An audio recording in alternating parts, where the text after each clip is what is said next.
اور وہ جو روبوٹ تیار ہوتا ہے وہ روبوٹ فیکٹریوں میں اس بنتا ہے, لوہے کو مختلف شکلوں میں پگھلایا جاتا ہے, سینکڑوں لوگ لگے ہوئے ہوتے ہیں.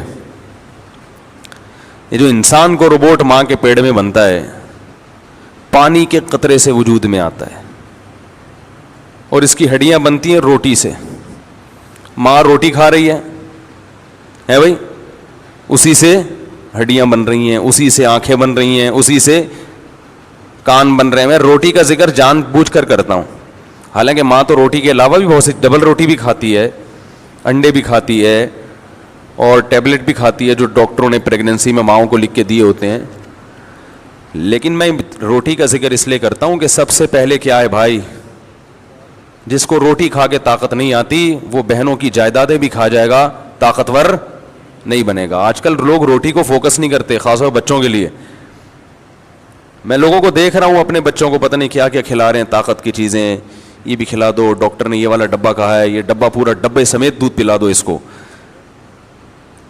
مسئلہ یہ ہے کہ جب بچے کو بھوک ہی نہیں لگے گی تو وہ روٹی نہیں کھائے گا, اور جب آپ نے اس کو درمیان میں کچھ الٹی سیدھی چیز کھلا دی, چاکلیٹیں, پاپڑ شاپڑ کچھ بھی کھلا دیا, چاہے طاقت کے نام پہ یا کسی بھی نام سے, تو پھر اس کو وقت پہ بھوک نہیں لگتی. جب وقت پہ بھوک نہیں لگے تو پیٹ بھر کے روٹی نہیں کھائے گا.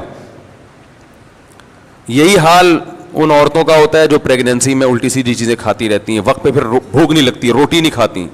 تو مرد کا بھی, جوانوں کا بھی یہی حال ہے.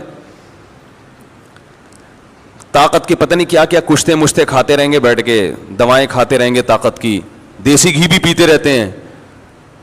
جب تک روٹی پیٹ بھر کے نہیں کھاؤ گے میرے بھائی, طاقت جسم میں نہیں آئے گی. جتنی طاقت کھانا کھانے سے آتی ہے نا, اتنی دنیا میں کسی چیز سے نہیں آتی. سمجھ رہے ہیں؟ وقت پہ پیٹ بھر کے, پیٹ بھرنے کا مطلب یہ نہیں کہ پوری یہاں تک بھر لیں جو ایک نارمل طریقہ ہے.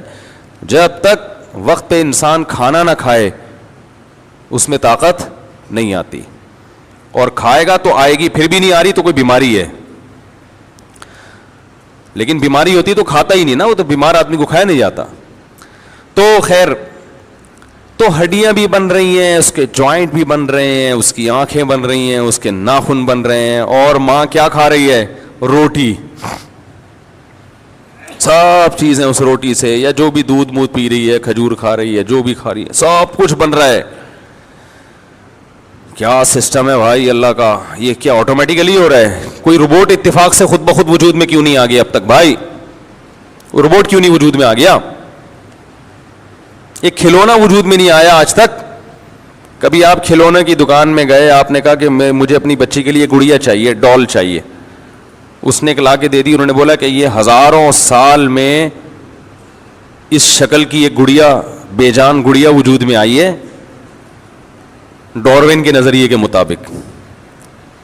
کروڑوں سال گزرے تھے تو مٹی گارے کے ملاپ سے ایک پتلا بن گیا چھوٹا سا, تو یہ کروڑوں روپے کی گڑیا ہے کیونکہ یہ اتفاق سے وجود میں آئی ہے.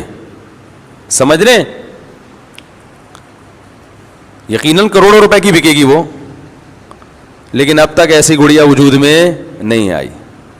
تو بے جان وجود میں نہیں آئی, جو چلتی پھرتی گڑیا ہے, جو ماں کی گود کو بھرتی ہے, جس میں اللہ نے محبت کے جذبات رکھے, جسے پتہ ہے کہ مجھے فیڈ کہاں سے ملے گی اور کیسے حلق میں اتارنی ہے. اس گڑیا, یہ گڑیا بھی وجود میں آ گئی, اور اس میں دودھ پینے کا طریقہ بھی خود بخود انسٹال ہو گیا ہے بھائی. یہ سارے سافٹ ویئر بھی انسٹال ہو گئے,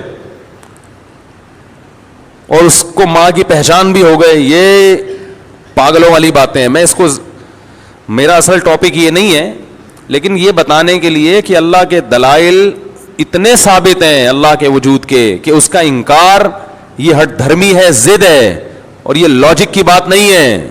جاہل لوگ ہیں جو یہ